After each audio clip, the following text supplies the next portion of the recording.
Good evening. We are 3 days before Parashat Matot Mas'ei. It's two parashot with Shabbat. The parasha starting with the topic that called Nedarim, to make vows, to swear, to promise. In one place in the Torah is very, very strict about what comes out of the person's mouth. And I'm not talking about Lashon Hara or Motzi Shem Ra, gossip. This is different warnings in the Torah. I'm talking about a person that say things that he's going to do, or he promised to help, or he promised to give tzedakah, or he promised to come to a shiur, or he promised to make a shiur. Even if he doesn't say clearly, I promise, he just say, I'm going to do, I will do it, I will help you, I will come with you. He binds himself into this obligation that he must keep what comes out of his mouth. The Torah says, "Etz motza sfatecha tishmor." What came out of your mouth, you have to watch carefully. The Gemara brings an example how strict he can get. You know me for all these years. Some of you know me for a long time. Some of you, first time I see you tonight. But you know that everything I say, I bring proof from the Torah. Over the years, I wanted to make it clear to the people that life is not a picnic. There are too many rabbis out there that they make the Torah more beautiful than what it is. Which means when it comes to punishment, they cover everything with white. No, don't tell them. Why you turn them off? Why you scare them? No, that's not our intention. All these rabbis forget one very important thing, that when Hashem gave the Torah, He knew all the generations until the end, include our generation.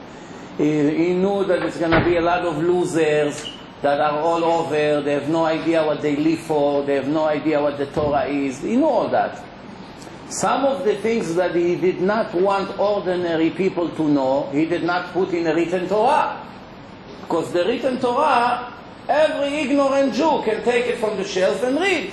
Cannot hide. Talmud, it's already a higher level. You have to be in yeshiva to know Talmud. No. Some of the things that are not in the Torah are in the Gemara. But some of the things that Hashem did not even put in the oral Torah, which means is in the secrets of the Torah, which is the Kabbalah, like the Zohar, and some hidden stuff, only very few individuals knows about it. For instance, Masechet Gehinom. I spoke about it 2 weeks ago. Maybe I got 150 emails that people wants to get that DVD about hell. I want to see what's going on over there. Well, I know I'm not doing the right thing. I want to know what I'm going to face. 150 brave people from thousands of people who watch every day. 150 people sending email, 1 or 2 calls. That's it. That's how many brave people you have out there that wants to know it. Even though it's not, I didn't say I recommend it. I just say it's for people who are already advanced. They know Torah, they know Hashem is there, they know Hashem is watching us, they know everything. But they go down on their level, or they stay in the same place for 10 years already. They're not moving. Somebody like this needs an open heart surgery to shake him up. What is it?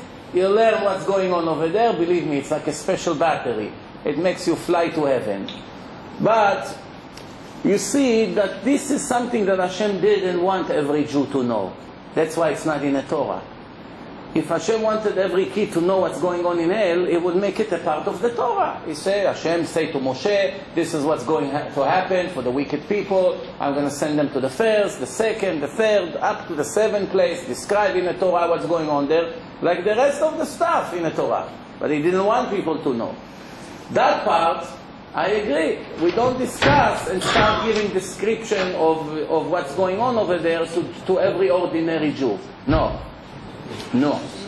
However, when the Torah says that the Jew that doesn't keep Shabbat loses Judaism, clearly in 12 different places in the Torah, who is the hero, rabbi or not rabbi, doesn't really matter. Who is that hero that have the nerve to modify the Torah and show the Jews otherwise than what the Torah says? If the Torah says in 12 different places, Mechalel Shabbat Mot Yumat, A person who violates the rules of Shabbat should be put to death in this life and in the next life for eternity. He lost his eternity. Who is this hero that have the nerve and the strong shoulder to hide such an important thing from millions of Jews? I don't know how people have this nerve. If it's in the Torah and Jews are coming to you to learn the Torah, who are you to decide what parts of the Torah is positive, what parts of the Torah is not so good? Leave it out. Don't tell them. Like somebody tells me, no, we don't want to turn them off. And my answer to him is, you cannot turn off somebody who is off all his life. From the minute he was born in a kibbutz, he's off. He was born in an off. He's off all his life. 40, 50 years he's off. Where you can turn him off? Where? He's off already. Maybe you shake him. Maybe you wake up. Maybe not. What did you lose? He stayed the same. It's nothing to lose. And trust me, from experience, it works. 30, 40% of the people eventually wake up. So what I start to say is, the Torah has two sides. Hashem says, you good with me, I will reward you endless reward. There's no words to describe how much I'm going to give you after you leave this world. You play games, you rebel against the Torah, you disrespect the Torah, you disrespect the Chachamim, the Talmud, Shulchan Aruch, you live according to your own Shulchan Aruch. It's called Rav Manoach. You know Rav Manoach? There's one big rabbi, his name was Rabbi Manoach. You know him? He was the father of Shimshon. But in Hebrew they made a joke about it. If you take the word Manoach and break it to two words, is Ma, Noach. Whatever is comfortable. That's the name. My rabbi is Rabbi Manoach. Manoach li I do. Whatever is comfortable I do. It's not so comfortable, not for me. Leave it alone. It's not for me.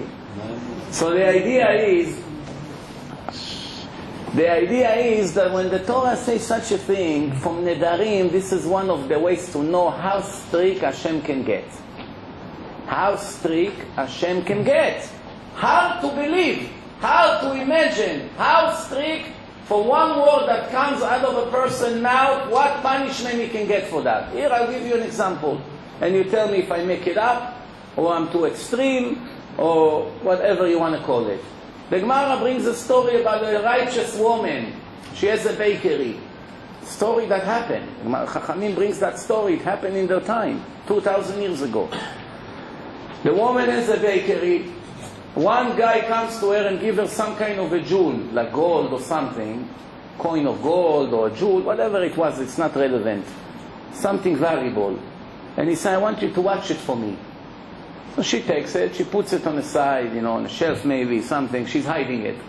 Somehow, workers, people work in a bakery, you have doughs, flours, somehow it fell into the flour. And then they put water and they made dough and they made bread. And the piece of gold went into one of the bread loaves. Then she sold it to one of the customers for a few shekel, whatever it was. And this guy, imagine when he was doing Baruch Atah Hashem Elokeinu Hamotzi Lechem min haaretz, became a millionaire. He found gold inside. In the meantime, the owner of the gold, after a few days, he comes back to this woman. So where is my piece? She goes, she looks all over, it's gone. You thief, you stole it, what's going on? She said, I promise you, I didn't touch it. I wanted to watch it for you. I don't know what happened. In the end, when she saw that he doesn't believe her, she said, I swear to you, I make a neder, a vow, that if I enjoyed from it even a bit, my son should die, she said, just for you to believe me, if I enjoyed from it. So the Gemara said 2-3 days later, her boy died. Why her boy died? She didn't lie. She didn't steal. Just because when you make a bread, let's say you use 1 pound of dough, let's say, so now you use 3/4 of a pound of dough because the piece of gold that went in made you use less dough. So you enjoy it by 1/4. 1/4 it saved her, right? On the bread, when she made the dough, let's say each bread cost her $1 to make, let's say. So now it cost her 75 cents to make. Why? Because she had to put less dough to make it, because it got mixed. So the little that she enjoyed from the quarter or a cent or whatever it was, I don't really know how much it cost, a piece of dough. From that pleasure that she had, that it saves her a quarter or a penny, her boy fell and died. How can it be such a thing? How can it be? You understand? Now we get an understanding how important is what comes out of our mouth. There was a case of one guy that he came to a seminar and was making fun of the Torah. Yeah, rabbis, forget it. So in the end he told the rabbi, you know, some of the people come to the lecture, not here, Baruch Hashem, here everyone is listening, they're quiet, they come to learn. But in seminars, it's made for mainly not religious people. 99% of the people that comes, they either don't believe or they don't keep anything. Some of them are jokers, they come to get attention. You know, it's an opportunity to fight, to argue, to show that you're really a big shot. So one of them said to the rabbi, I will be religious when I'm going to have hair growing here in my palm. The rabbi said, Amen. A few years later, the rabbi passed away, so I don't want to say his name. He passed away. So he's not here, he's Baruch Hashem already in heaven. But he said that story many years ago.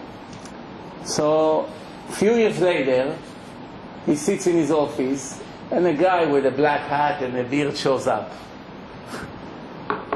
Yes, Rabbi. Yes, what can I do for you? Who are you? You don't remember me? I'm the troublemaker from that seminar a few years ago. He looks at him, he says, that's you?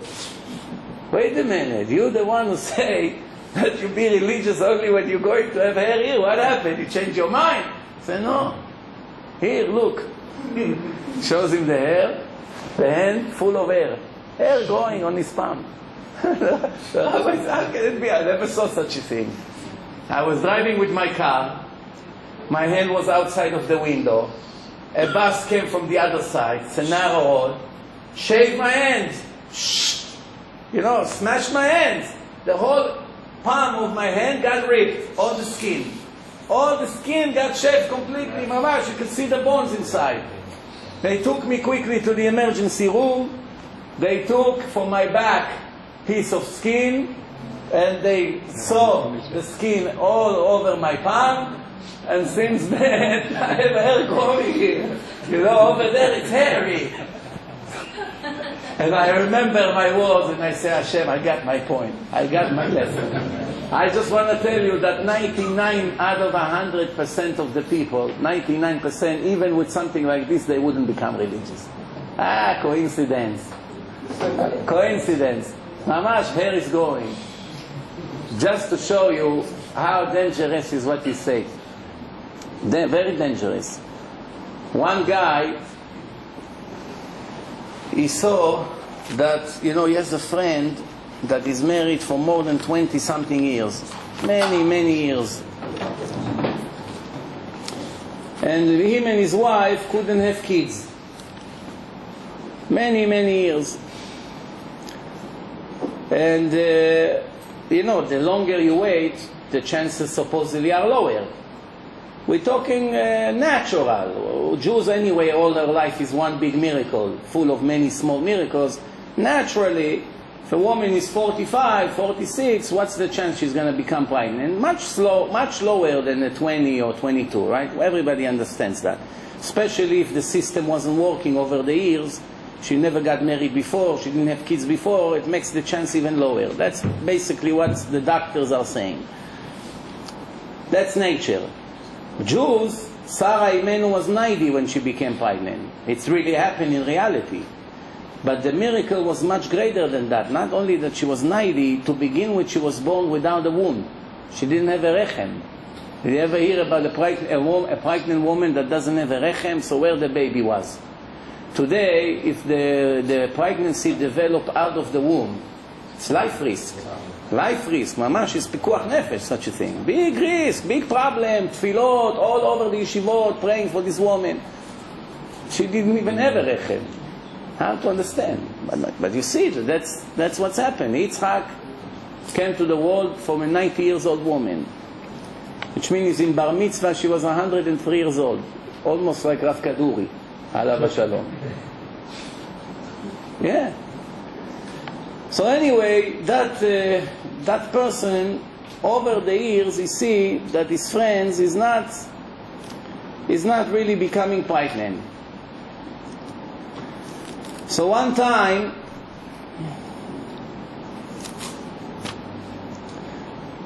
he comes to his wife and he says to her, if this person and his wife will have a baby, I'll sell my businesses and I move to Yerushalayim and I go to yeshiva full time. And the chance was very, very small. You know, they were very old, already much older. So the wife said, Amen. I hope. She wants to move. Usually it's the other way around. The husband wants to go to yeshiva and the wife wants to continue to buy jewelry. That's a conflict. My husband is going to start becoming avrech. Even if we have money, how am I going to buy jewelry? Eshet avrech, you know. Who am I going to show it to? To all the wives of the avrechim that hardly have a piece of bread at home? It's not going to be, there's no satisfaction to come to the poor people with a big diamond ring and go like this. How are you today? Who you are impressing? They have no idea what it is to begin with. If you buy a very expensive watch and you go to a very poor neighborhood in Peru somewhere, in Zimbabwe, you come with your, I don't know, you name it, Cartier, whatever, it's $100,000 watch. In New York, people appreciate it. The phony people in New York, they can tell right away. Even though today there's a lot of good fake ones. I never understand if the fake looked just as the good, why a person would ever spend $1 on a real. That's my common sense. I don't understand. Same thing with the diamond rings. People are so broke, they don't know how to pay the wedding. They're killing themselves, borrowing. Why you need to buy $15,000 diamond ring? Just buy a cubic zirconia for $20. It looks exactly the same. The show, to begin with, it was meant for a show-off. Anyway, and nobody can tell, nobody. Trust me, my father used to make diamonds. One time a person brought to him a good cubic zirconia from Russia. I don't know, maybe the Russian makes good fake ones. And he couldn't tell that it's not a diamond. After 30 years at that time that he was in a business from morning to night making diamonds. He was mama. Oh, wow, I touch a sensitive point here. Right. Every lecture I gotta get into some kind of a trouble. Buy one commission from how much money I saved you. No, she's gonna think it's a setup or something. No. Diamonds is an exception to the rule, because diamonds have some kind of blessing according to the Kabbalah. The Ramchal, the greatest Kabbalist, the Ramchal used to make diamonds. Ramchal, 250 years ago in Padova. Anyway, going back to what I said. So he says, when he's going to become pregnant, I'm going to sell everything and go to Yerushalayim, to yeshiva. Few years went by. One day he get a phone call. By then his wife of that person is older than 45. She never had kids. Nobody gave her that much a chance. So today I heard that the women 63 years old, they're giving birth. I even heard 67. I keep these articles that people send me. I have hundreds of amazing articles from different newspapers all over the world that you can take the article and put it right on the Gemara, word by word. Like for instance, the Gemara say one man, his wife died, and she left a baby, he's breastfeeding. So the Gemara say he had a miracle that his breast, a man, started to produce milk, and the baby was breastfeeding from him. So I remember reading it many years ago when I was younger. I was thinking to myself, all these fairy tales, what's going on here? Until I saw an article, mamash, an authentic article with picture of the person that is breastfeeding his baby somewhere in the world. Once in a blue moon, you have other, amazing things that happens. Anyway, so he get a phone call. It's his friend. Moshe, yes. Magia li mazal tov. I deserve a mazal tov. He got excited, I see. Anyway, magia lanu mazal tov. We deserve a mazal tov. You say, yeah, what? My wife had a baby boy. You know, when they become pregnant, they hide 9 months. Afraid of ayin hara. Yeah. All these years, you don't want to take risk. So they hide. Where is your wife? She went to visit her mother in Israel.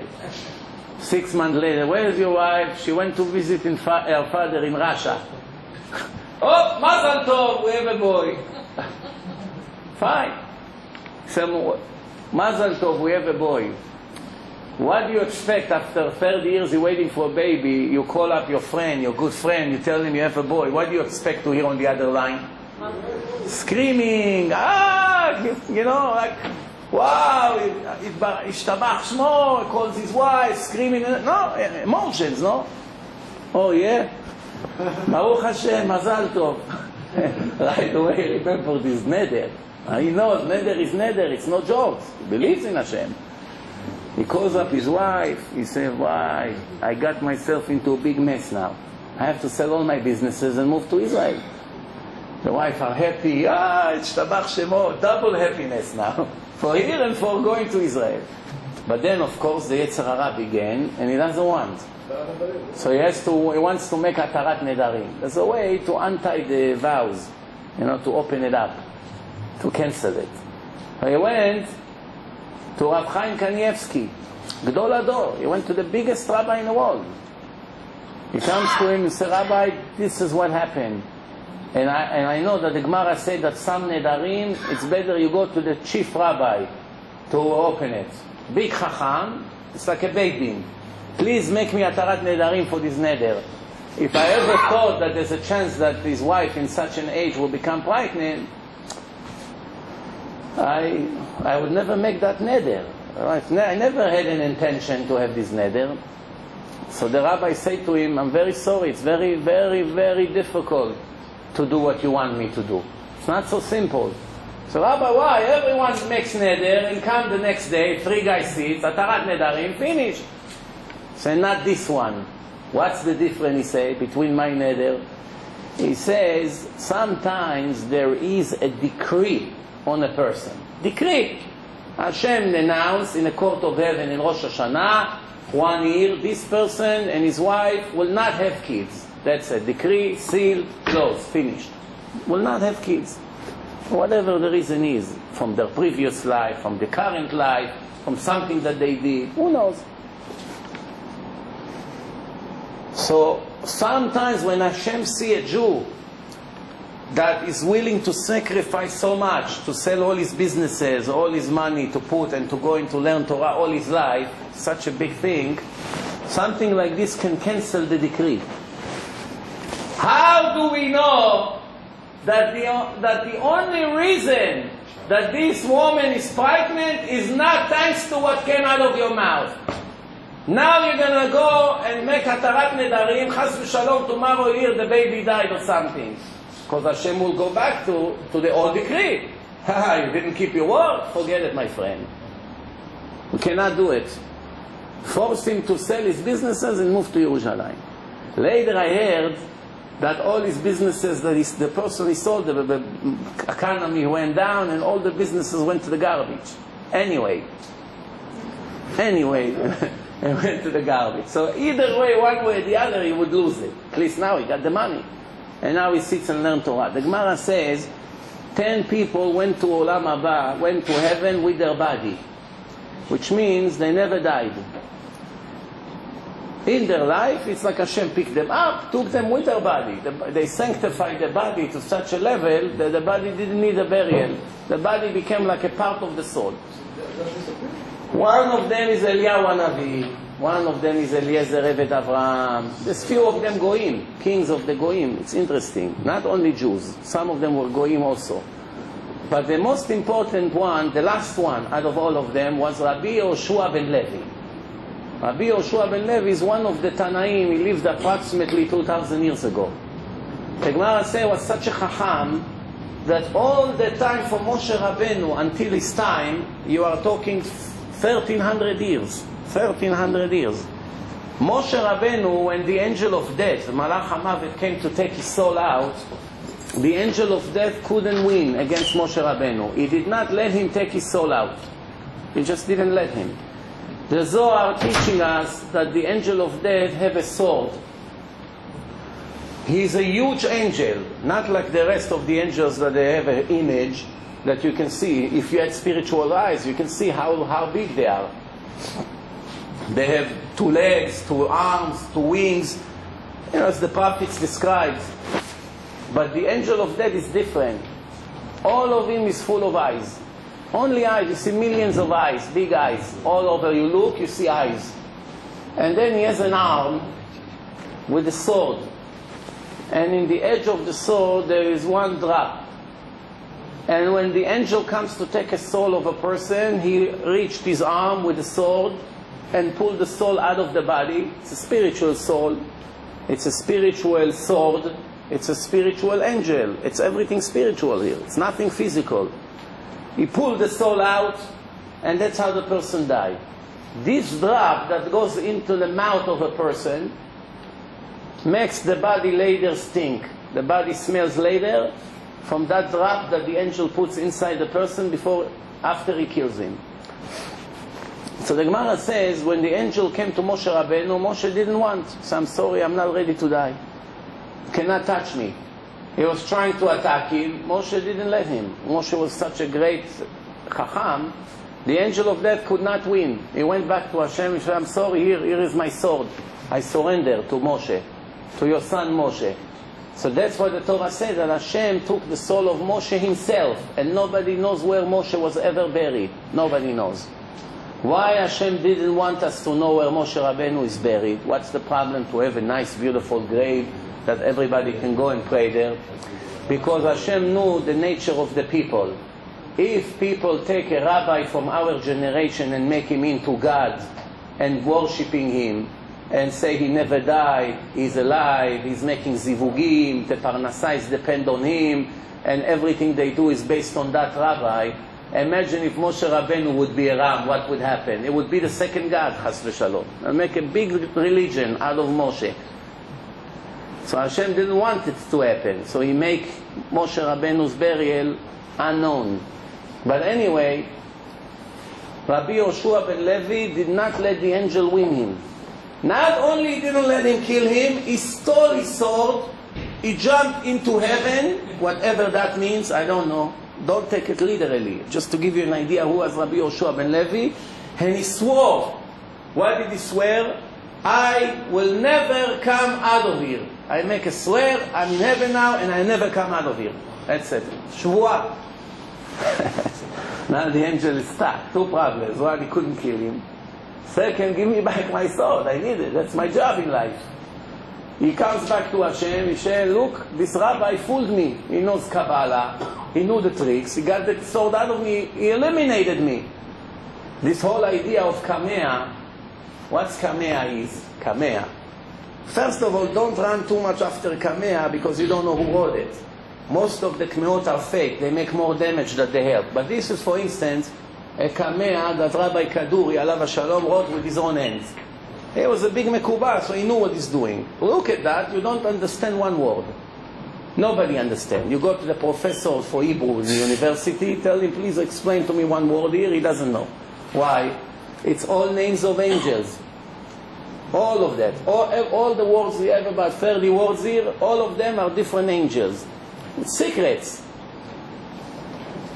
This is a positive kamea. But some kamea, for instance, if a person has like epilepsy, let's say, he keeps falling or has seizures or things like that, sometimes they write a kamea and he puts it on his body, and the angel that caused that problem cannot do it because of what's this person carrying on him.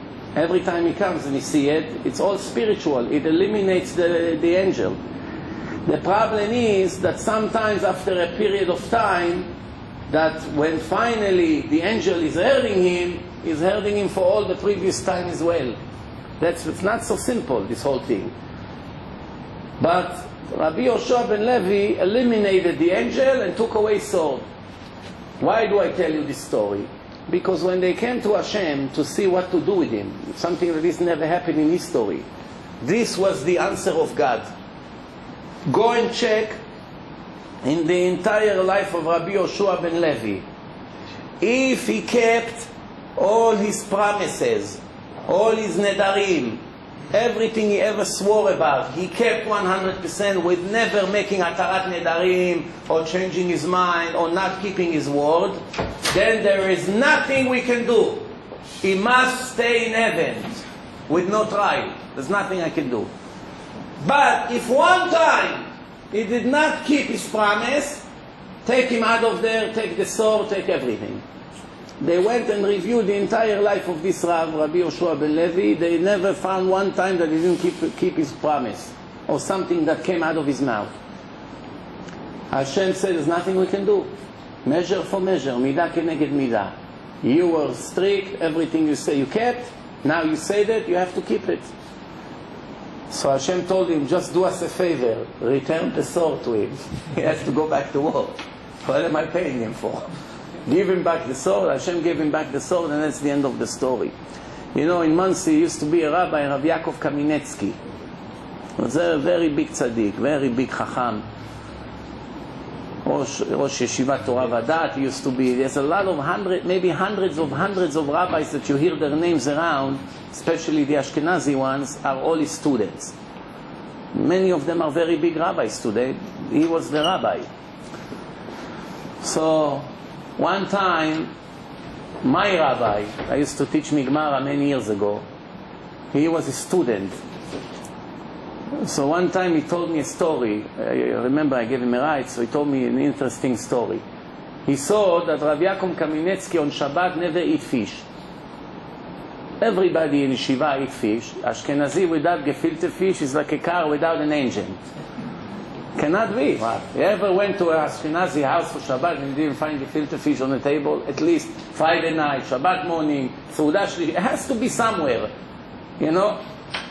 So the rabbi that see everybody eats gefilte fish or salmon or whatever the fish that they were eating, and he doesn't eat every Shabbat, the same story. So he came to him and said, Rabbi, I noticed that you never touch the fish. You don't like fish? He said, I love fish. So why you never eat the fish? He said, when I was 20 years old in Russia, when I was in yeshiva, one time they sent us to eat by a house, Friday night. You know, families invite bachurim from the yeshiva to eat. So I went there, the woman served her fish. As soon as I took my first bite, I almost vomited. The taste of the fish was so bad. Right away I spit it into my napkin, and I couldn't touch the fish. Then a minute later she came out of the kitchen. She said, "Oh, Yankale, you don't like my fish?" So I told her, "No, I'm sorry, I don't eat fish at all." We didn't want to insult her. He had good intention. The Gemara said, the Torah says, "Sheker l'shem shalom," it's called. Sometimes it's mitzvah to lie. If you prevent a fight between people, or you're preventing an insult of a person, or you're preventing a war that is about to start, or peace between husband and wife, you're not going to tell the husband what the wife just told you. You have to tell nice things. What, are you going to create a war now? So sometimes it's a mitzvah to lie. Not all the time, but very few times you're going to find that it's an obligation to not to change. Like, you know the story with Abraham and Sarah. Everybody knows. Sarah said, my husband is old. How will I become pregnant? And Hashem came to Abraham and he said, why your wife say that she's old? She didn't say she's old. She said, my husband is old. And Hashem didn't want to tell Abraham, your wife said that you're old, you cannot have kids. So he changed the words. Why Sarah say that she's old? Ha'ipaleh me Hashem davar, there's anything that I cannot do? See, Hashem changed the words. Why? Not to create a... Of course, Abraham wouldn't go and argue with his wife if she said that he's old. Especially when it was true. Just not to create an inconvenience, Hashem changed the words. So Rabbi Yaakov Kaminetsky told her, I don't eat fish. And that's how he got out of it. But the next Shabbat, when he went somewhere and they served fish, he was about to eat the fish, he started to think, if I'm eating that fish now, then retroactive, what I said a week ago will become a lie. And I'm so careful never to say a lie in my life. So I don't eat the fish. So he says, and then he was about 80 when he told it to my Rav, the last years of his life. 60 years approximately, did not eat one of his most favorite food, not to have one lie in his life, not to be liar 1 minute in his life. We do not know what we say more, true or lies. If you put our lies and the truth on a scale every day, not once every 60 years, I think that the scale will break to one side. I'm not saying which side. I leave it to you. When someone is a tzaddik, amiti, how important it is to watch what comes out of his mouth, you know. Somebody told me a few days ago, that was 2 days ago. 2 days ago, my friend calls me up, I just sent you an email, go and open it and sit on the floor and cry. I got very curious. Right away I turned my computer on, I opened the email, he sends me the email. What's the email? Group of girls from yeshiva for girls in Israel, together, all of them together, big yeshiva for banot, seminary for girls in Israel, all ultra religious from birth, all of them, send a letter, I don't want to say to which rabbis, to the chief rabbis, the most important rabbis in the world, complaining about the horrible situation of the shidduchim in the Jewish world. Finding your soulmate become an impossible mission now. I'm not talking by Chilonim. Chilonim, she goes to the supermarket to buy milk, he goes to the supermarket to buy cheese, she move her tail, he move his tail, 2 minutes later, the husband and wife. They don't have to check, the father, the mother, all these things. She sees a nice car, he see a nice look, right away, the husband and wife 2 days later. Way before they know about the rabbi and the ceremony, fine, that's the style. They met in a park, they met in a bus, 2 minutes later, okay, they're already moving. But that's the world of the goyim and the world of the chilonim. That's how they choose to live. That's it. I'm not talking about this kind of people. I'm talking people who grew up all their life according to the Torah. They don't know any other way. Which means the girls will never speak to a guy unless it will be an official date for a shadchan, for a third party, or for the rabbi, or the rebbitzin, or, you know, everything is according to the halakha. It's mamash, there's no surprises here. It's working mamash like a system. They send a letter to the rabbis complaining about all the talmidei chachamim, all the young guys in yeshivot that learn and they know a lot of Torah. The better Torah you know, the more demands you have. So they complain why the Rashi Yeshivot, the heads of the yeshivas, it's not only in Israel, this problem is all over the world, but mainly in Israel, they educate their students, if they're very well known, you know, they're knowledgeable in Torah, so they tell them when you come, when they offer you a shidduch, you have to say that you want an apartment with furniture, ready to go and support for 6-7 years in advance, that they commit to you, that you can sit and learn Torah, you don't have to worry about parnasa, and make sure that the apartment is walking distance from our yeshiva. Don't agree in another neighborhood. You're going to have to start schlepping with buses and things like this. You want to come out of your home, you want to walk 4 or 5 blocks, and you want to come to the yeshiva. You want him here because he's a shining diamond student. So that's the situation. Which means, based on such thinking, every father that has girls and is not a millionaire cannot ever marry his daughters to normal a scholar, somebody who knows Torah, only to Amei Aratzot, to business people, not to somebody who knows Torah. And because of that, thousands of girls, 25, 26 years old, in the religious world is already very, very old. It's not like the regular world, that 26 you only begin to think, I want to get married. By there, 19, 20, 21, 22, 23, you stretched it already. More than that, the family is already not sleeping well at night. You see, it's a lot of pressure. That's the world of the religious people. So they were sure that the chief rabbis will come up with an announcement that they're not agreeing to this thing. But in the end, they got a major disappointment. They did nothing about it. They gave them some kind of excuses. You have to pray more, you have to do this, and did nothing about it. Just when I got it 2 days ago, someone sent me an email today. What do you think about that problem that we have in the Shidduchim, but the girls who wants to get married, her father has to prepare an apartment in advance, a day after the letter. So I answered him, the religious world is very sick. There's a major sickness. One of the problems among that sickness is this, but it's not the only problem. You don't want to go into details, what do I think? Who am I to talk compared to these big rabbis? But everyone is entitled to say his opinion. Situation only become worse. Which means, if it's going to continue like this, we're going to have many beautiful, nice, tzadikot girls that don't get married. Why? Because their father is a bus driver. Or because the father is a plumber that works for somebody, and that's his sin in life. That he's not a millionaire. It's become very ugly. I just want you to know that HaKadosh Baruch Hu in the end sees everything.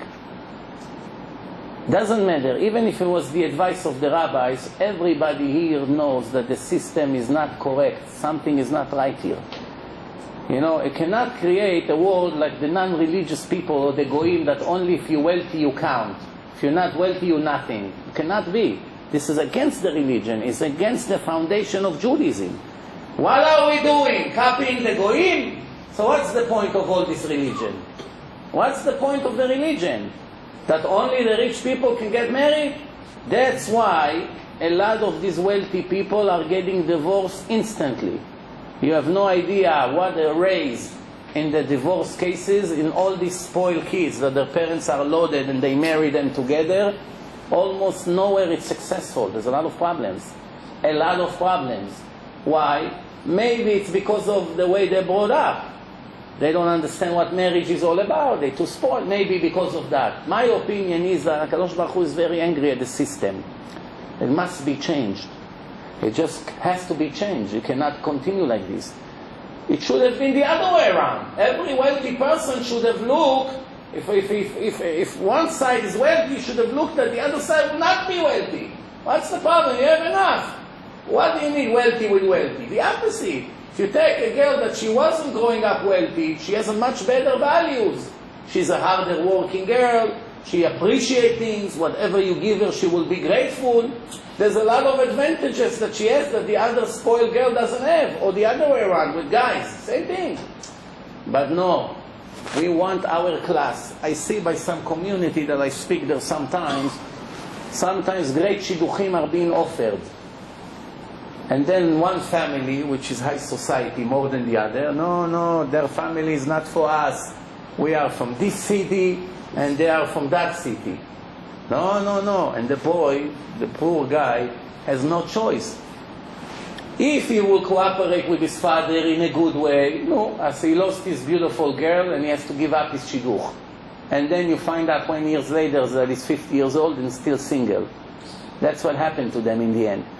If he wants to fight against his father's decision, what's going to be always the reaction? 2 days later, the credit card are cancelled. A month later, the lease is taken away. The BMW is not waiting for him already. The next thing is say you have to move out and live on your own. The father doesn't leave him a choice. How many kids are hero to stand for the truth? That's the right decision. The girl is righteous, and I don't care if her father is rich or not. I marry her without your BMW. You want to pay for the wedding? Fine. You don't want? We'll make a wedding with 10 people in a little restaurant. We'll call up the rabbi. I'm sure the rabbi will volunteer when he see where they get married. He won't charge anything. And everything would cost $1,000. Everything. With the ring, with everything. Everything. The whole wedding. And some people will bring gifts. They cover the wedding. We rent a little room and we live. And we build up our life. Hashem has plenty of money. If He wants to make us rich, He will make us rich. I promise you. Try it. You see that your parents will back up. Why? It's a big embarrassment for them that you marry like this. In the end, they'll give the money anyway. It's all about show off. Go, I want you to be a doctor. Why? I don't want to be a doctor. I don't want to be a doctor. I don't like to see blood, to cut people's... I don't like to be a dentist to smell people's garlic and onion that they ate all day. Or if the Indians with the curry, it goes from 5 miles away. I don't want it. It's not, for what? I'll make it $1,000 an hour, but I'm not going to be happy every day. It's not a job for me. No, you have to be a doctor. Your cousin is a doctor. Your other cousin is a doctor. What everybody's going to say about us? So let's show. Most of the parents who send their kids to college is that they can brag about them. But if you thought that in a religious world is much better, it's not always much better. Everybody think, what yeshiva we're going to get our son to that we can brag? My son is in this yeshiva. My son is in that yeshiva. Just in case you didn't know, the biggest Talmid Chacham in the world, in the Ashkenazi world at least, is Rav Eliashiv. He's 100 years old. He didn't learn in yeshiva. Everything he knows, he learned on his own. Check. Once my cousin came to the yeshiva, and his students comes to him and say, Rabbi, this guy wants a bracha from you. See, guy's in his 20s. And he said, no, you realize right away that today they're overexcited. Many times they come, Rabbi, give bracha to this guy, give bracha to this guy. Nobody gets excited. But that day he felt, everyone is excited. So he said, wow, what happened? He said, no, Rabbi, this is a grandson of Rav Eliashiv, 4th generation. The son of the grandson, 4th generation. So he says, you are the grandson of Rav Eliashiv, you come to me for bracha? Your father, the most important person in the world. Why do you need my bracha? He said, no, I heard a lot about you, this and that. So he said, but besides, I want to tell you about my grandfather. He's home alone, and they asked me to live by him for a few months, to take care of his needs, if he needs something, to serve him, to drink, to buy for him, whatever. 4 months I'm living by him. 4 months I live by him. Believe me, it's not a mansion that sometimes it takes half a year until you find your child in the house. We're not talking about this. It's a very tiny apartment. Maybe a quarter of this big shul, not even. It's very small. In the internet you can see it. Somebody filmed it and put it on one of the websites.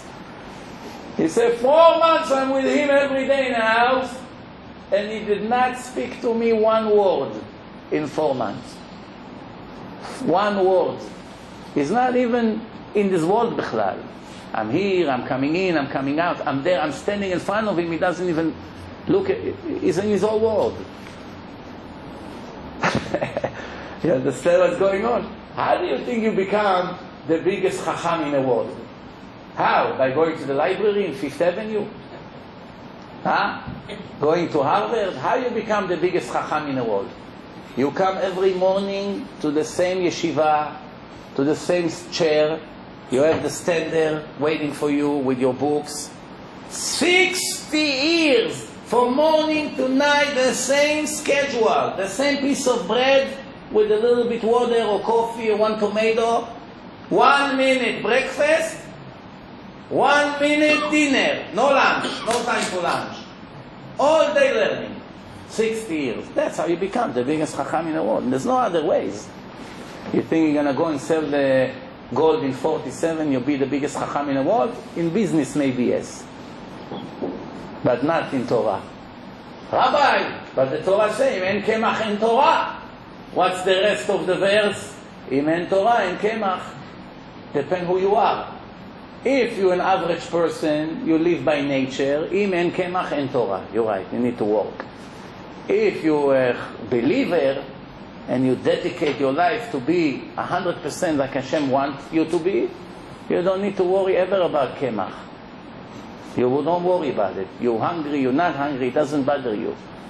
The Chazon Ish was sitting and learning 3 days without eating and without sleeping. For 3 days. And one time he said, I never felt hunger in my whole life. 3 days you don't eat. We don't eat one day in Yom Kippur. At 4 o'clock we're already like this. Ana Hashem. 4 more hours. Hatati. 3 more hours. Every 5 seconds, look at the watch. Right, we're already fasting 20 hours. Headache, especially if you're addicted to coffee. The headache begins at 2 o'clock. 3 days, the Chazon Ish is up, learning straight. And he said, I never felt hunger in my life. You know why you feel hunger? Because you have time to think about it. If your mind is all occupied, I'll give you an example. Let's say a person has back pain. He got the cold, I don't know what. For 3 days he cannot move. Oh, my back. He wants to bend down. You hear everywhere, my back, all day. What happens if you take a baseball bat and smash his knee? What happened to the back pain? It's gone. Now the brain is busy with the knee. The back doesn't hurt anymore.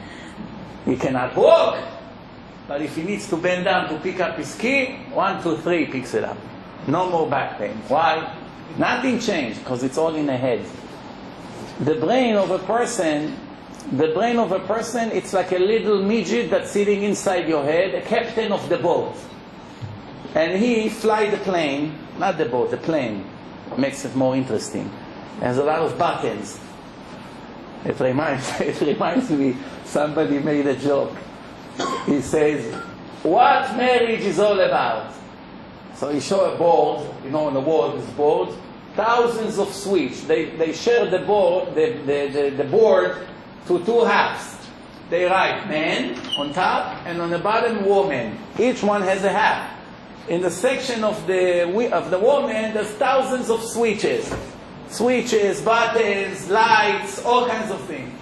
In the section of the men, 1 master switch. You can do whatever you want over there. I open my wallet or not, that's the master switch. We're going to buy this, we're going to do this. In the end, honey, I'm not in the mood for your shopping this month. The switch is Swedish, no problem. You can play with the switches. But that's a joke. How did we get to the joke? Huh? How did we find ourselves here? Maybe it's time to finish. Huh? You disapprove? You don't approve? No. So the brain, it's like a little captain sitting in the head of a person. Whatever you teach him to do, he will do. If you teach him that when you lift heavy things, it's supposed to create pain in the back, it will send pain to the back. If you will teach him that if you don't have $2 million in your bank account, you're a poor person, he would react like a poor person that worried that tomorrow he doesn't have what to eat. Many poor people that were collecting money, when they died, they found out they have loads of cash. They had enough to live for 30 years. But they're so worried about the future. Wow. Why? That's what they taught their brain. So the brain is worried. And when a person is worried, what happened? What happened when he's worried? He has to work extra hours. He has to fly to another convention. He has to take another job. He has to wake up at 5 in the morning to be in the office. Maybe there's another case. He's fighting. He's screaming. Why? It's not enough that he has enough money to live until age 5,000. It's not enough, because in his mind he's poor. That's why the Pirkei Avot say, Ezehu ha'ashir hasameach bechelko. That your brain knows, I have enough. I'm perfect. I have what to eat, I have what to wear. What Yaakov Avinu say to Hashem? Yaakov Avinu made a neder.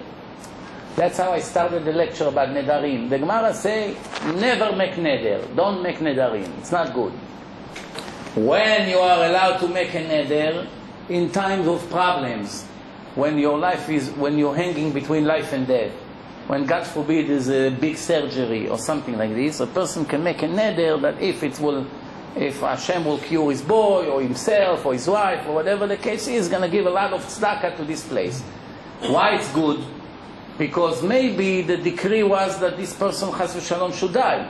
But Hashem is very interested that this yeshiva will get $1 million. So because he made a neder, it's worth it for Hashem to leave this boy another 40 years here, that this yeshiva will have enough money. You understand how it works? That's the power of neder in a time of problem. Now Yaakov Avinu, he says to Hashem, if you give me something to wear, something to eat, everything you give me, I'll give you maaser, 10%. He didn't ask for more than that, just to eat and something to wear. In the Torah, when Hashem wanted to praise the miracles that he made for the Jews, so he said to them, 40 shana simlatcha lo balta me'alecha. 40 years you didn't need to change your outfit. 40 years they wore one suit. No Gucci, Armani, Amigo, whatever their names are. Every hour somebody new comes to the world. Tahari, Teherani, Irani, whatever. All the Persians became Italians all of a sudden. Yes, and they're very successful in the garment industry. Talented, they learn quickly, and they got into the top of the pyramid. But according to Hashem, when are you a greater person? That every 5 hours you change your clothes? Or when you wear the same clothes for 40 years?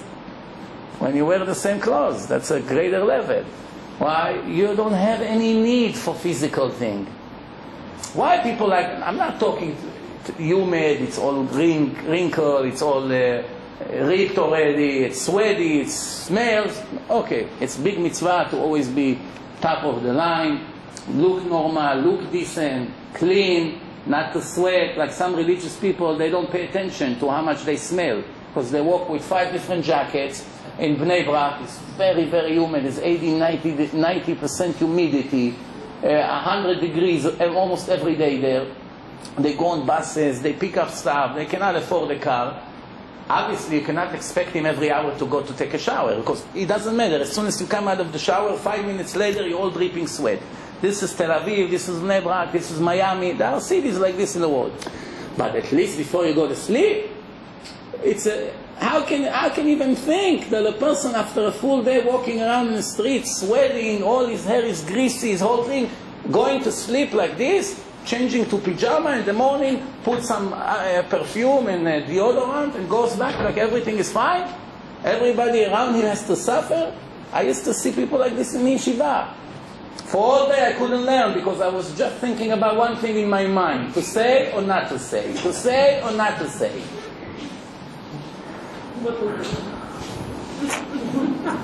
So I used to say it in a hint. When you want to tell your friend something that you're embarrassed to say, what do? Without hurting him, without insulting him, you write him an anonymous letter and tell all the truth in that letter. Anyway, he doesn't know it's you. You want to help him. My friend, you smell horrible. Stop with your raw garlic every morning just because the doctor told you it's good antibiotic and you live until 100. It's better you live until 70 and the people around you will also live. It's not fair you want to live and everybody else will die.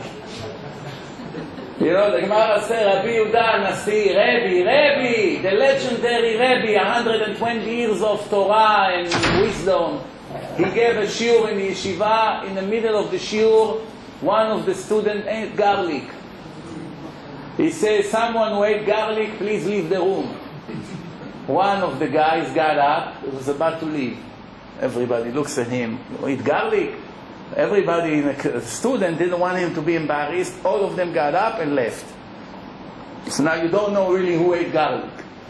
The next day, his son saw the guy on the street. He said, shame on you. You ruined my father's shiur yesterday in the yeshiva.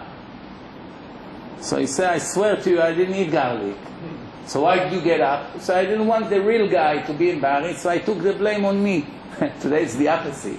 Today you go to the class, I want to know who threw an egg on the head of Mora Rivka. Nobody makes a word. Nobody gets up. If you don't tell me by 2 o'clock, all of you will stay here for a whole week. We cancel your trip, you do this, we do that. Nobody say anything. Even if they see that an innocent person is about to be blamed, they still don't make a big. But in the old days it was the opposite. As soon as they say, who did that? Everybody jumped, me. It's me.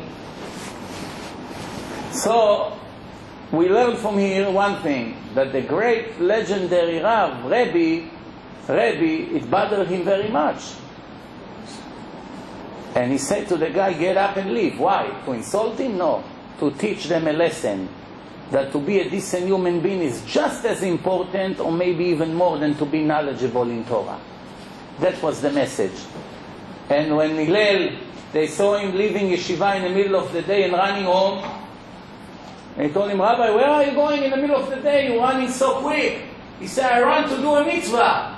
So all the students know that the Rav is in the middle of the day running to do a mitzvah. They all follow him. What mitzvah in the middle of the day that he leaves the yeshiva and he ran home? They all followed him. He has in the back of his house a hole, a mikveh. He see him taking a shower. After that, he gets dressed and he goes back to the yeshiva. So, Rabbi, where is the mitzvah that you say? Say, well, you followed me? Yeah. What did you find? We saw you taking a shower and going right back to the yeshiva. That's the mitzvah. To be clean. Don't have to suffer around me. You understand? Or, I'll give you another example. In a shul, you have two kinds of daveners. Some who davens, everything fine, and some elephants. Elephants. No, who got the hint? What noise elephants make?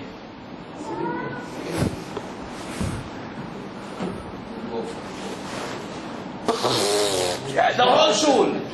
In the middle of Shmona Esrei. 15 times. Silence. Go outside and clean your nose. I don't have to hear all this shofar. It's not Rosh Hashanah. I have something stuck in my nose, Rabbi. Go outside and clean it. In the middle of the shul. Not to talk that 50% of the time the tissue stayed on the table until tomorrow. For the rabbi to come the next day to clean.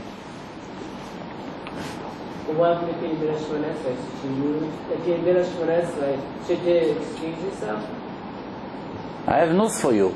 There are some times that you're allowed to live in the middle of Shmona Esrei and walk. For instance, if somebody came to the shul and he cannot find Siddur. So let's say you know by heart the Shmona Esrei and there's no more Siddurim. You can walk to him, give him your Siddur, come back to your place and continue. So we find that there are occasions that you're allowed to walk in the middle of Shmona Esrei. If your baby starts to scream, the mistake was that you brought a kid younger than 5 years old to the shul. It's not a mitzvah, it's averah. It's a sin to bring kids to the shul. Why? First of all, if you think that you educating them, you are wrong. In this age, they don't understand shul, not shul. For them, they want to lay on the floor, they want to run, they want to see kids outside to run. They don't understand yet davening. But because they are bored, they're bothering everybody else. Everybody else. They move the chairs, they move this, they walk around, they go here, they go in and out 20 times, and they cry, and the father has to talk to them, and they ask questions, and they want food. Where is mommy? What's the point? Not to talk guys that bring girls into the men's section, and with all her skirts coming up, she sits like this in front of everyone. This is Chilul Hashem. But that's what happened. Sometimes when you go to places, the Rav is afraid of the community. They make him like a puppet there. If he makes 1 or 2 warnings, they kick him out of the window. Let's call the Reform Rabbi to replace you. That reminds me, one guy came to the Reform Rabbi and said, Rabbi, don't ask. My son went on a trip to Israel, and they made him put a tzitzit. They told him it's every second mitzvah. Now he walks with his tzitzit. I'm afraid the next thing is going to put a yarmulke. So the rabbi said, don't worry, he's a teenage. He's excited a little bit. 2-3 weeks, he'll get rid of it. It's hot anyway now, August. The Reform Rabbi is warning his congregation member. Don't worry, he will go. Few months later, his other son went on a trip. Now he came back with a tzitzit and a yarmulke. So Rabbi, don't ask, double trouble. He said, what? Tzitzit and yarmulke. I said, don't worry, it's excitement, same thing, it's going to go away. Few months later, he sent his other son to the trip. Now he calls him up, he said, I want to stay here in yeshiva for a few months. He comes to the rabbi, he said, Rabbi, don't ask, tzitzit, kippah, and wants to stay in the yeshiva for a few months. The rabbi said, oh, now it's a big problem. Bring me your mezuzot, we have to check your mezuzot. Something went wrong. Yeah, and then when he murdered his wife, you see all over CBS News, the rabbi murdered his wife. The Goyim don't understand what does it mean, Reform Rabbi. In their mind, the chief rabbi of Israel and the Reform Rabbi from their neighborhood is the same thing. They don't understand the Chelat Amin HaEnoshi, and this is the most important person in the world. They don't understand this one has a boyfriend and eat pork on Yom Kippur by playing piano in his synagogue. They don't understand that they make the Torah a toilet paper. They step on the Torah as they play piano on Yom Kippur. They step on the Torah. What's Yom Kippur?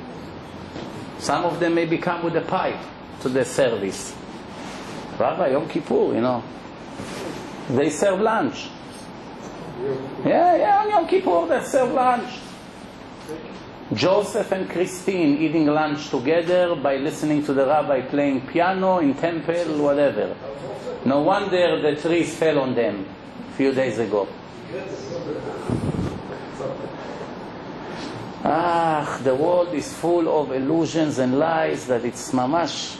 Sometimes it's so disgusting, you can't see it anymore. Mamash is mamash aggravating. People make mistakes, people have yetzer hara, evil inclination. We all make sins every hour. I'm not trying to be Eliyahu Navi here. But there's a difference between a sin that your desire forces you to do than to come and take the Torah and say, this does not exist, this doesn't exist, this doesn't exist. And that's what happened. Before we finished,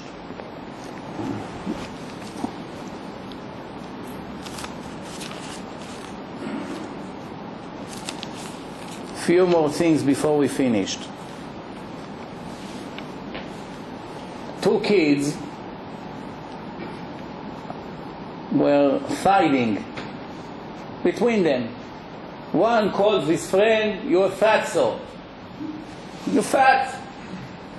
The other one say, "You're ugly. You're fat, you're ugly. You're fat, you're ugly." All day like this. The rabbi passed by. The rabbi say, "Kids, you're not ashamed of yourself? This is how Jewish kids behave. You're fat, you're ugly, this is how you talk to your friend." Start giving them a whole lecture. After the rabbi finished his lecture, he thought maybe they'll be embarrassed. So one of them said, "Okay, Rabbi, fine, we got your musar, but please tell us, what's worse, to be fat or to be ugly?" He asked the rabbi. So the rabbi said, "What do you think the answer is?" I'm talking halacha now, reality-wise.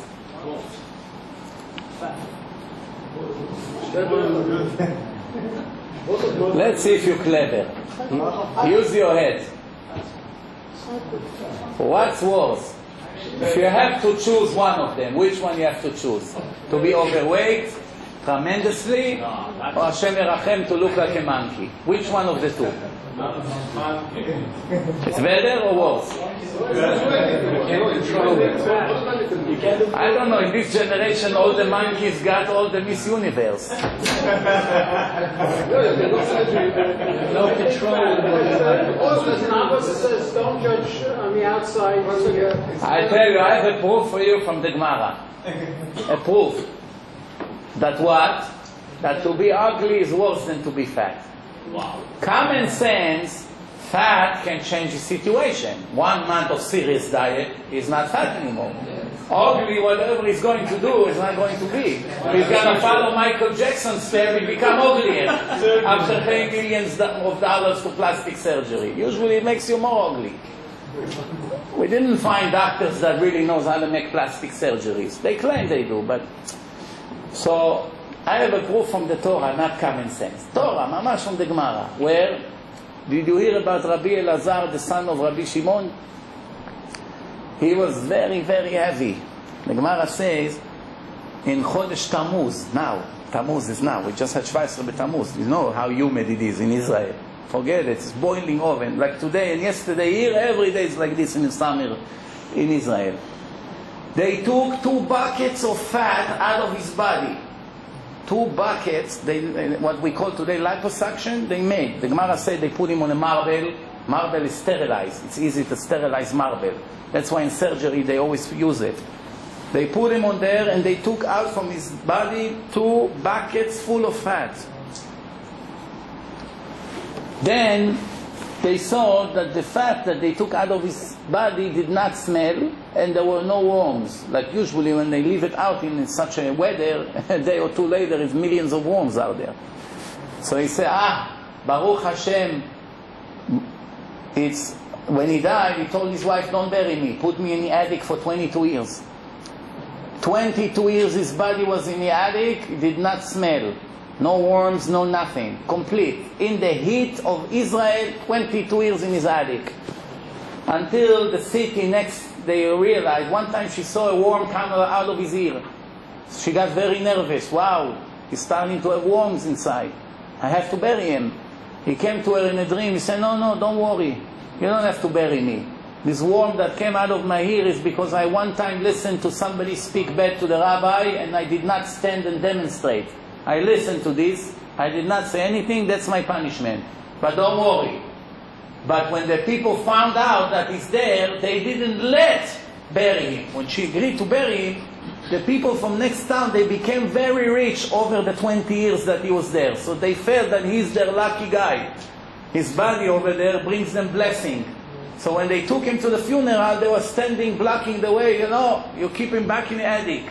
All these, we didn't have tragedies, every business is booming, keep him in the attic, we cannot take risks. So they bury him 1 hour before the fast of Yom Kippur. Why? Everybody was busy with the fast, mikveh, this, preparing for the fast. Quietly they took him, they buried him. But before that, they took 2 buckets of fat out of his body. The Gemara said before they made him the surgery, he was walking on a donkey. After he learned Torah for many years, he felt that he's in the moon already. He's like in heaven. He walked in a street with his donkey and he see a very ugly man. And he said to this ugly man, you ugly man, how can it be that you're so ugly? So the guy got very offended.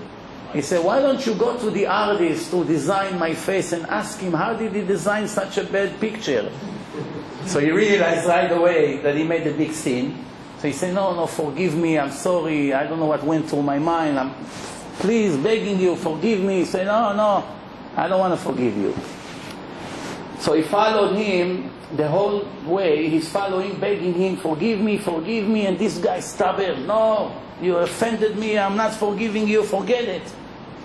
When they got to town, you see hundreds of people coming, Rabbi, it's the son of Rabbi Shimon Bar Yochai. He was a giant Talmid Chacham. He buried next to Rabbi Shimon Bar Yochai in Meron. You see 2 graves there. He's one of them. Rabbi. So the ugly man said, who are you calling Rabbi? So the one behind you on the donkey is a big rabbi. He said, this is a rabbi. If this is a rabbi, man, no rabbis would be in Israel. So why you talk like this? He called me ugly and this. He said, no, forgive him, he's a great man. So after convincing him, he said, okay, I'm not forgiving him for him. I forgive you for your honor, the community. So I forgive him. So the Gemara said from this, he said, that's why you write Sifrei Torah in mezuzot with kaneh, which is soft. לעולם יהיה אדם רך כקנה ולא קשה כארז. ארז, it's a hard tree. You don't use it for mezuzot because it's not flexible. Kaneh, it's soft. It's beautiful writing. It's much easier to write Sefer Torah. Why? Don't be hard to forgive. Be easy going. 1, 2, 3 times the most, forgive. If you be easy with the people to forgive, Hashem will be easy with you and forgive a lot of your sins. If you be tough with them, makpid, Hashem is tough with you, measure for measure. Why do I tell you this story? To prove that ugly is worse than fat. Because if fat was worse than ugly, this Chacham wouldn't dare to come to him, hey, you ugly one! You 1 pound and you're telling me ugly? Obviously, to be fat wasn't a big issue. That's why he had the confidence to come to him and say, hey, you. Everything has the answer in the Torah. Sometimes it's hard, you don't know. But I thought, when I heard that question, that the reason that fat is no problem because the person, if he really works on himself, 1 or 2 months the most, he can lose most of it. Today they have a special surgery. They take a little piece of plastic, they go around the stomach, they tie it. 6 months later, a person that was 300 pounds became 100 pounds. Can eat even if they want. They become very, very thin. Hashem has mercy on us. He knows we don't have a power of will. We cannot fight with our desires. Everything we see, we want to eat. Rabbi, they open another restaurant. Every restaurant to open, grand opening, is always packed. Why? Free food. Everybody goes, what's the big deal? Free meal. Why you have to go there and sweat with all the people? Maybe they give you a plate of some, I don't know what. What's the big deal? You saw in the wedding when they serve the dessert, what happened in the wedding? It's officially the end of the wedding. The dance floor in 1 second become empty. It's like they open a vacuum on the side of the hall, and it's vacuum everybody to the side. Why? They put some watermelon and cream cakes. Why? I gave $200 a gift, I won't eat the dessert? Come on, Rabbi, I'll erase 1 from my check. Amar Rabbi Yehuda, 3 things shorten the life of a person. Be careful never to do it. What is it? מי שנותנים לו ספר תורה לקרוא ואינו קורא. They call him up to the Torah and he doesn't want to go up. When is it? By the Ashkenazim is much more dangerous. Why? Because the Ashkenazim name the person. Ploni ben Ploni. Amod, Yosef ben David. Once they say his name and he say, no, I don't want, that's a problem. By Sfaradim, because of this, they don't say the names. They say Amod, whatever his name, and that's it. And after they make him Mishaberach. If they did not say the name and he refused to go up, it's not shortening his life. He's losing a mitzvah here, but he's not risking his life to be shortened. By how much, we don't know. By 1 day, by 1 hour, by 1 week. Only Hashem knows.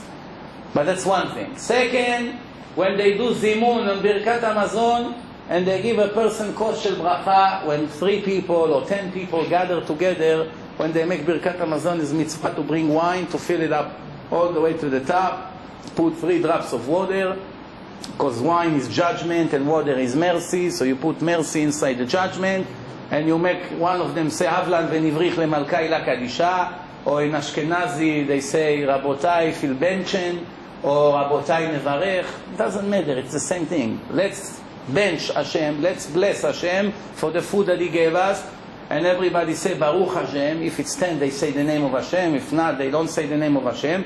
So if they give you usually they give it to the Kohen or to the Chacham. If there's Kohen, usually they give to the Kohen. If there's no Kohen, they try to give to the oldest, to the one who knows more Torah. They give him out of respect. So if they give it to him and he doesn't want, not because he wants to respect somebody else. Say, no, give it to this one. 2 rabbis, they argue, no, you take, that's no problem. I say, they want to give you to make the bracha, no, I don't want. No, I don't want. That's also risky. And what is the third thing? Somebody who like to play a rabbi. I'm a big shati. I'm the rabbi here. Nobody say anything besides me here. Why you ask him when I'm here? Why when I got in you didn't rise? What's going on here? One rabbi, he went to a city in Europe, in Vilna. I was in Vilna. No, not in Vilna. In one small town in Europe. He was the rabbi of the community for about 8 months. And they giving him a nightmare, the community over there. Everything he says, they argue. Prove it. I don't want. No, you're too strict. Wow, we need a lenient rabbi here. We cannot take this, rabbi. After 8 months, he said to his wife, Kadima, pack the whole house. Tomorrow we'll tell them in the shul that we're leaving. I can't be here another minute. She said, sure? I said, yes, that's it. It's not for me. After everything was on a carriage, he came to the shul. Ladies and gentlemen, Baruch Hashem, you're getting rid of me today. Tonight, I'm out of here. Oh, no, Rabbi, why? No, why? No, that's it. Okay, at least don't leave without us. We want to walk you through. It's mitzvah to walk with the guests outside. I said, no problem. 5 o'clock I leave. So when the rabbi came out of the town, they all followed him. Hundreds of people, the whole town. They follow him with his horse. They come with their donkeys and horses and walking. As they exit the town, the rabbi turned around and said, what a beautiful town. I will never forget such a nice, holy, beautiful, pure town. So one of them said, Rabbi, don't be a hypocrite. For 8 months you didn't stop complaining about how lousy is this town, how impure is this, tameh, tum'ah. Now all of a sudden it's tahor, kadosh, what a kadosh town. So he said to them, you fools, everything I've been saying for the last 8 months, it was 100% true. It was tameh, it was insane, it was rish'ut, it was horrible. So they said, so what changed in a minute? He said, all of you came out. When you were inside, it's tameh, it's horrible, it's dirty. Now all the dirt came out. Look how beautiful, pure it became. You understand? I'm not changing my mind. You have to change. You have to make tshuva. It's about time to get out of the fake life. Believe me, all these Jews that live the fake life, the show-off life, with all these fancy cars and fur coats and perfume and jewelry and take me here, take me there. Gerson, please, the steak is not well done enough. Take me on a yacht. Why the yacht is only $100,000? We can afford something better. They are dreaming. They're religious. They are dreaming. I heard now one guy, I don't want to say from where because it's a famous case. He made a Sheva Brachot to his son on a yacht in Manhattan. Wow. God forbid, without the yacht, how can we do Sheva Brachot? Special invitation, black tie, come to a boat for Sheva Brachot. Invite. What's going on here?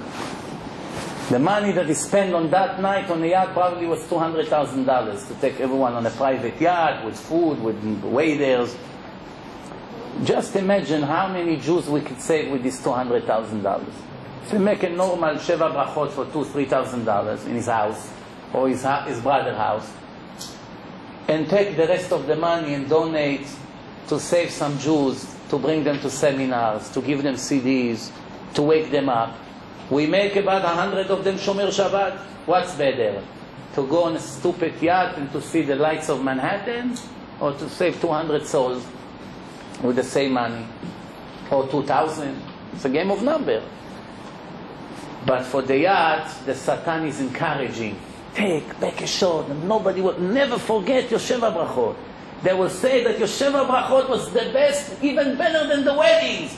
Everyone who wants to marry his kids is thinking, what grandiose things we're going to make that nobody will ever forget us. I have news for all these fools. An hour after the wedding, 99% of that is forgotten. Not only by the people, even you will forget about it. The album of the pictures and the video is disposable. You watch it once and it's over. You watch it once and it's over. The last minute for this lecture, because time is up. A couple that got married, they waited 3 weeks for the video. Once they got the video, they're all excited. Why? And the night of the wedding, what's the worst thing can happen to a husband and wife newlywed that just came out of the chuppah? What's the worst thing can happen? Somebody stole all the checks and all the cash. Bag full of checks, cash. In Israel they give a lot of cash, so it's a done deal. Checks, you can call, cancel. A lot of cash is gone. They're very upset. They're not rich. They need the money. They have to pay for the hall, the catering, the band. The money is gone. Disaster. They go home depressed. They call the police all night. What a honeymoon. All night searching for the bag. In the end, it's gone. 3 weeks later, they get the video. The girl said to her husband, maybe we get lucky. You see, the video is having a wide range. Maybe we'll see who stole. Look, the bag is right there, you see? Maybe we get lucky, we'll see who stole the bag. As they come to the moment, you see, the bag will be stolen in 2 minutes. That's where we were still stalking here. 2 minutes later, it's gone. Just when they come to the moment that the bag was stolen, they hear a chair collapsing on the floor. Everybody turn around. You know, in Israel, the floor is strong stone, like marble. Somebody's head, boom, on the floor, fainted. Everybody looks at him. At the same time at the screen, what do they see? The father of the bride coming, take the bag, put it under his jacket, goes like this, run quickly somewhere. 5 minutes later, he comes back in front of the video, call the police. Who? Such a rasha, he stole the thing, check, everyone. Soon as they show it, he was sitting with them in a living room. When he saw he's coming to the bag, he knew what's going to happen in 5 seconds. The embarrassment, he couldn't take it. He collapsed and fainted. This was for one sin. Stealing, one sin. Imagine the feeling of a person when he comes after 120 years in front of Hashem and he begins to hear all the sins that he made from his bar mitzvah until now. 1 million, 5 million, 17 million, 500 million, 15 billion sins, one after the other. Over there you don't need time. It's all going fast. Fast. One after the other. But over there is very clear, because every sin, over here when a person makes a sin, usually within seconds he forgets about it. If he turns the light on Shabbat, Shabbat, wow, Shabbat, Chilalti Shabbat, wow. A minute later, baby Hamud, come to Abba. If you had Yirat Shamayim for 2 weeks, you cannot move. Chilalti Shabbat, Oti B'ni U'Venechem, it's a covenant between the Master of Universe to the nation of the Jews. Chilalti, I broke the covenant. For a year I could freeze. A minute later, over there you see the results of the sin. That's the problem. Over here you don't see the results of the sin. Somebody asks you, how is this guy? Should I get married to his daughter? You didn't say anything. I'm not in a mood, forget about it. You cancel the wedding. Come to Shamayim. Look what you did. Because of that, they both stayed single. They didn't have kids. If they get married, this kid will be the chief rabbi, thousands of students. There'll be another 100 yeshivot in the world. So much more Torah. You prevented everything by going like this. You see, wow, that's what I did? How am I going to correct such a thing? Too late, my friend. There's no way to correct. Over there, a person realizes he eats not kosher, an hour later he makes a horrible sin. He doesn't see the connection. Contaminate the soul by eating not kosher, then he makes a horrible sin. He doesn't see the connection. Now he understands that meat that I ate in that restaurant, they told me be careful, it may be not be kosher. But I didn't care. Look at what happened from it. I made that sin and then somebody died. What? Because of few bites of horrible piece of meat that I ate. All of a sudden, you see, somebody died because of it. And so many things that we do every day, all of a sudden a person will see everything. Remember, this father, he just saw such an embarrassment. He couldn't take it. There's a switch in the body. Before you get a heart attack, you faint first. It's one step before to save the life of a person. So he faints, he loses consciousness for a few minutes. It brings him back to normal. Otherwise, another minute, he gets a heart attack. Can't take it. Where are we going to faint over there? There's no way to faint. The soul is there. The soul cannot faint. The body can faint. The soul cannot faint. There's nowhere to hide. One Yemenite guy made a tape. He said, I was hoping there will be a table that I can hide underneath. There's nowhere to hide. It's not like the baby. When the baby does something wrong, you go to him. What does the baby do? They go like this. You go from the other side, he goes like this. You come, he turns around. Ah! Why? He cannot look at you. You told him, don't touch, and he touched, and you call him. You see what the baby do. You look at him, he cannot look at you. He turns his face, try it. The embarrassment kills him. Over there's nowhere to hide. Bezrat Hashem, we are getting close to Elul. Elul. Tammuz, Av, Elul. Av is starting soon, 1 month. Chodesh HaRachamim VaHaSlichot. I said in one of my lectures 50 years ago, when Chodesh Elul started, the Gabbai in the shul used to come and say, ladies and gentlemen, Elul. Half of the shul are fainting right away. All over Israel. Everywhere. Tel Aviv, Bnei Brak, Yerushalayim, everywhere you are. The shul. They say, Elul. Wow, the trial begins. Everybody falls and faint on the floor.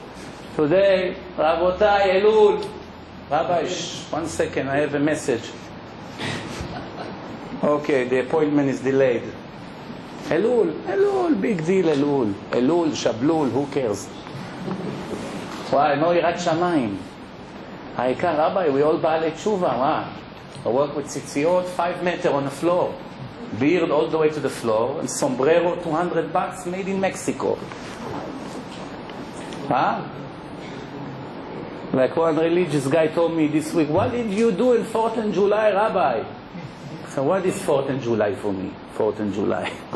We went to the beach. And this is a good guy, believe me, a great heart of gold. We have a lot to learn from this guy. He went to the beach with his kids on 4th of July. I don't know what he meant, in the beach or above the beach. I hoped in my heart that he wasn't really in the beach. It was up. Not that much better. When I was in Belgium, it was 1 block away from the beach. But over there, you didn't see the beach because it was all trees and houses. So there's no access to the beach.